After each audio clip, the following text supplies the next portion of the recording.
पवारसाहेबांची, अजितदादांची, पार्थदादाची म्हणजे आमची तिसऱ्या पिढीची आज संबंध आहे. तिसऱ्या पिढीचे संबंधात दादांनी कधीही आमच्या नागरी कुटुंबांना अंतर दिलं नाही.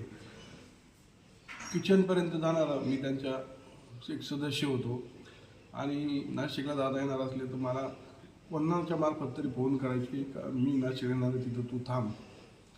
आणि आम्ही पण सर्व कुटुंब त्यांच्या सेवेसाठी हजर राहायचो. आमच्या चिरंजीवाच्या लग्नाला पण दादा आले होते आणि वेळोवेळी जोही काही दादांचं काम करण्याची पद्धत मी जवळून पाहिलेली, पवारसाहेबांची पाहिली, पण दादांची जी सकाळी 6 पासून तर रात्री 12-1 वाजेपर्यंत दादा, आणि असं नाही तो कोणत्या समाजाचा आहे, ते सर्व महाराष्ट्राच्या सर्व जाती धर्माला बरोबर घेऊन चालणारा नेता. असं मी इतका जवळून त्यांच्या बैला असा नेता परत होणार नाही.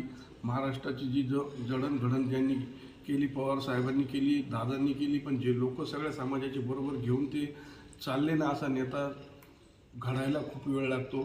खूप संघर्षातून त्यांनी हे सगळं घडवलं आणि अशा दादांना असा मृत्यू नको यायला होता.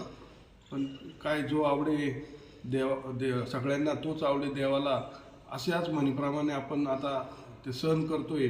पवार कुटुंबियांना आणि महाराष्ट्राला सर्वांना दुःखातून बाहेर काढण्याची देव शक्ती देऊ.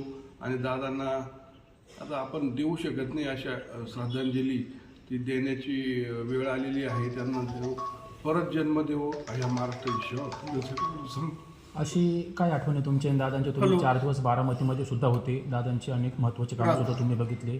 काय अशी जवळची आठवण आहे तुमच्या दादांची? एक मैत्री नातं होतं चांगलं. तेच मी इथं पत्रकारांशी बोलतोय. म्हणजे त्यांची सोडून आम्हाला बाहेर सोडलं वाटलं नाही का, ते वेगळ्या कुटुंबातले आहे. केव्हा गेलं तर ते त्याच्या घरापर्यंत आम्हाला येणं झालं. एकदम कुठलंही कोणाला विचारायचं नाही, डायरेक्ट आमची भेट होणं. आणि कोणतंही काम असो, कशाचंही काम असो, दादा करायचे.